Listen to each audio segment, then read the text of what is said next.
tienen en común las vanguardias artísticas del siglo XX con Emilia Mernes y Lali Espósito?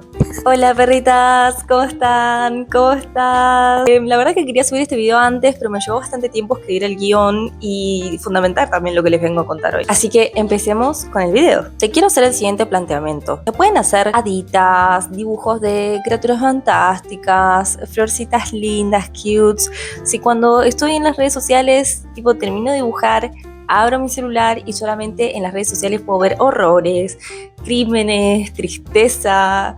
Se puede, como por ejemplo los incendios en la Patagonia argentina y chilena, el atentado a Venezuela, los conflictos políticos en Argentina con las derogaciones de leyes, los dichos polémicos de nuestro presidente, las presentaciones polémicas de nuestro presidente. Es decir, ¿se pueden crear piezas visuales en este contexto? ¿Qué pasa con la comunidad de arte hoy en día? ¿Está lo suficientemente politizada? Nosotros como artistas tenemos la obligación de hablar de cosas políticas, de que nuestro arte se convierta en un canal para hablar de política y situaciones difíciles. Creo que vale aclarar que cuando hablo de un arte político, no estoy hablando de un arte partidario, de ningún tipo de tinte de partido político. Puede ser que seas un artista de derecha o de izquierda y que tus producciones sean de uno o de otro. Estoy hablando de un arte que es consciente del entorno en el cual se inserta. Nosotros somos seres sociales e indefectiblemente estamos insertos en una sociedad, en una cultura y un momento histórico determinado. Entonces, queramos o no queramos, vamos a producir en función al contexto en el cual estamos insertos. Bueno, la historia del arte tiene un par de cositas que contarnos al respecto. Contexto histórico. Y es que el arte se ha usado muchísimas veces en situaciones distintas, en contextos distintos, para informar, para generar mensajes y generar sentido. Aclaro que esto es un recorte de la historia del arte occidental europeo, que es lo que estudié en la carrera de diseño y comunicación visual. Hacia finales del siglo XX y principios del siglo XX surgieron movimientos artísticos que buscaban romper con ciertos esquemas. Estoy hablando de las famosas vanguardias del siglo XX. Las vanguardias artísticas fueron grupos más o menos organizados que tenían un mismo propósito en común. Tenían una misma agenda estética e ideológica. Por eso, varios movimientos tuvieron manifiestos escritos que decían por qué causas luchaban, a qué cuestiones atendían, cuáles eran sus ideales y qué cosas rechazaban y qué otras cosas abrazaban. Esto se va a marcar en una época muy caracterizada por el gran avance científico e industrial. Fue como la segunda revolución industrial de Europa, más o menos, y se pretendía que el arte también progresara a la vez que la industria estaba progresando, digamos. Que no se quede atrás y que a la vez el arte empiece a representar un poco más los problemas que tenía este nuevo sujeto del siglo XX. Los artistas consideraban que la academia artística le estaba dando la espalda a los nuevos tiempos y también que no les daba libertad creativa alguna para poder hacer lo que se les cante, digamos. Antes de las vanguardias artísticas tenemos varios movimientos artísticos que nos van a servir como antecedente para comparar cómo se veía un arte y cómo se veía otro. El primero es el Renacimiento, que fue aproximadamente entre el 1400 y el 1550. Vamos a tener la famosa obra de Miguel Ángel de Su David, Su Piedad y Su Capilla Sixtina. Después tenemos al Barroco entre en 1600 y en 1750 y les voy a poner la Conversación de San Pablo de Caravaggio. Después al impresionismo entre 1860 y 1880 y les voy a poner el Paseo a orilla del mar de Joaquín Sorolla. Muy hermoso, la verdad. Y por último tenemos al realismo, que para mí es como lo que rompió con todo. Entre 1848 y 1900 aprox, vamos a tener, les voy a poner a La Pastora de William Adolphe Bouguereau. No sé cómo se dice, no lo voy a intentar. Para mí se dice así. Las vanguardias van a contrastar muchísimo con estos movimientos artísticos porque ellos estaban en contra de la academia artística, de todos estos movimientos que decían cómo tenía que ser el arte. Estaban muy atados a la tradición artística que tenía que ver con el realismo, el naturismo, que si bien sí considero que sí hay obras que tienen mensajes interesantes, como El matrimonio desigual, de 1862, de Vasily Pukirev, que es una obra del realismo ruso del siglo XIX. Esta obra me parece interesantísima, creo que relata, o sea, sin decirte nada, como mostrándote esa escena, simplemente ya dice bastante de lo que estaba pasando esa muchacha tan pequeña y retrata como algo de esa época que era muy común, una chica súper pequeña con un viejo asqueroso. La verdad que sí, habían obras más interesantes que La Pastora, por ejemplo. Estas obras se limitaban únicamente a la representación literal del mundo, o sea, como que no había mucha diferencia entre un objeto real y un objeto pintado, o sea, eran tan realistas las pinturas, que no había mucha representación, o sea, todo era muy literal, o sea, no había ninguna representación que se salga de lo común, no es como que expresaban a través de otros medios. Por ejemplo, entre un mate pintado por un pintor de esos y un mate real no había mucha diferencia. Entonces es como que se generó una ruptura con todo este ideal de belleza clásico que había. Encontraron valor más en las cosas feas, en lo grotesco, en lo incómodo. Bueno, ellos van a encontrar un valor estético en algo que se salga de lo perfecto. En definitiva, se empezó a usar el arte como un medio de expresión realmente. Empezaron realmente a expresar y a representar las preocupaciones de una persona del siglo XX, porque no estaban apareciendo en el arte académico. Entonces los vanguardistas le dieron voz y representación a estas preocupaciones, aunque algunos de estos movimientos eran un tanto violentos, y debo decir que algunos de los expositores de estos movimientos eran gente también muy adinerada. Entonces las preocupaciones o los intereses que podían llegar a representar respondían bastante a quiénes eran estas personas. Así que les voy a contar algunos de los movimientos que a mí por lo menos me parecen más interesantes. Las vanguardias. De la primera que les voy a hablar es el futurismo, que es un movimiento que surgió en Italia allá por el 1910 aprox, en una corriente que estaba bastante orientada hacia el futuro y el progreso industrial. Ellos van a abrazar muchísimo lo que tiene que ver con la velocidad, la energía, la fuerza, o sea, ellos amaban las diagonales. Vos ves, si ves algo muy diagonal, seguramente sea del futurismo. Ellos consideraban que se venían tiempos gloriosos gracias a las máquinas y tenían como mucho el lema de expresar violencia con sus pinturas, eran muy violentas. Algunas pinturas también eran bastante machistas y muchos de los exponentes de este movimiento eran bastante machistas. Vamos a ver muchos aviones, telégrafos, era como una promesa universal de la evolución. Algunos historiadores del arte también dicen que fue como un antecedente del fascismo incluso. De este movimiento les quiero mostrar La carga de los lanceros de Umberto Boccioni, no sé cómo se dice, de 1915. El segundo del cual les quiero hablar es el surrealismo, que a mí me encanta el surrealismo. Este movimiento surge en París hacia el 1920 aproximadamente, y este es uno de los movimientos más loquis porque tenían como esta idea de superar la limitación del inconsciente. Querían que el inconsciente de alguna manera se exprese a través del arte. Entonces como que todas las producciones del surrealismo van a ser como muy en lo onírico, digamos. Ellos exploraban mucho el lenguaje de los sueños, con el tema de los sentimientos y los deseos ocultos.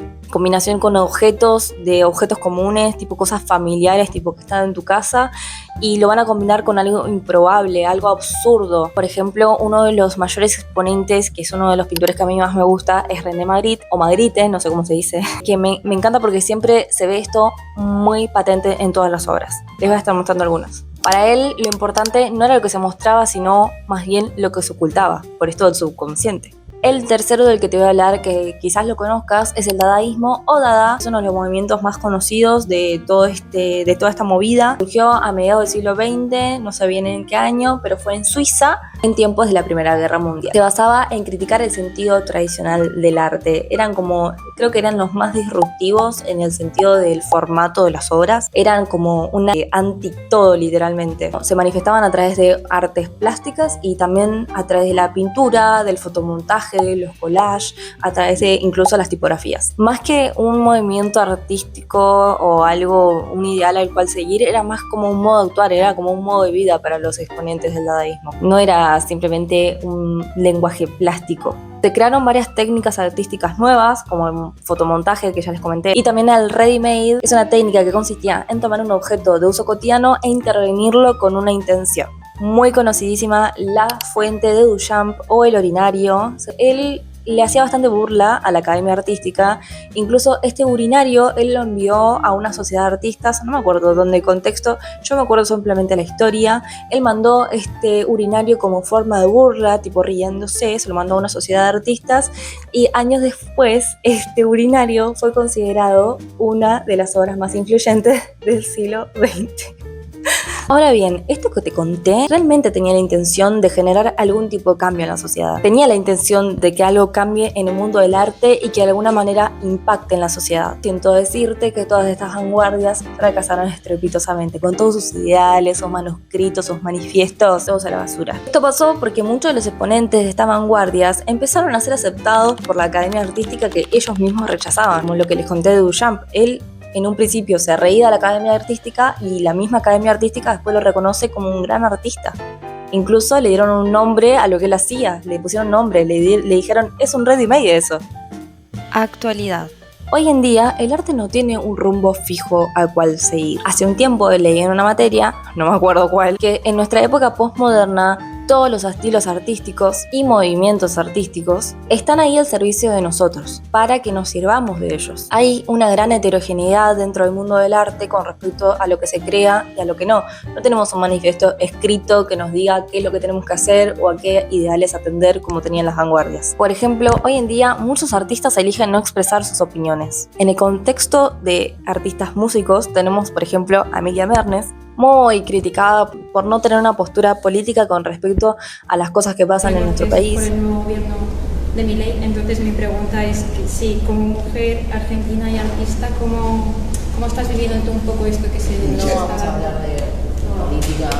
Correcto, no pasa nada. Tenía que preguntarte. En cambio, y otros en cambio sí eligen dar sus opiniones y pararse bien de mano en contra de las cosas que no le gustan, como por ejemplo Lali A ver, Espósito. rapidísimo, el tipo que hoy es nuestro presidente gana las PASO en la Argentina, o sea, las primarias, antes de convertirse en presidente. Sí. Y yo pongo un tuit muy concreto, muy cortito, que decía qué peligroso, qué triste. Qué peligroso, qué triste. Sí. Ok. Y a partir de ese momento se vino una persecución con sus trolls en redes sociales. Te lanzó a... Calumnias, injurias, y bueno, y por un rato, quizás hasta el día de hoy, pero con menos fuerza por suerte, fui un poco el centro de hate del mismísimo presidente. Sí, de la Esta disparidad de posturas pasa porque hoy en día cualquier tipo de producción artística es sumamente comercial. Desde música, libros, pinturas e incluso hobbies que están muy comercializados. No te puedes poner a tejer a crochet que ya alguien, un familiar, un amigo te dice ¿por qué no lo vendes en Facebook?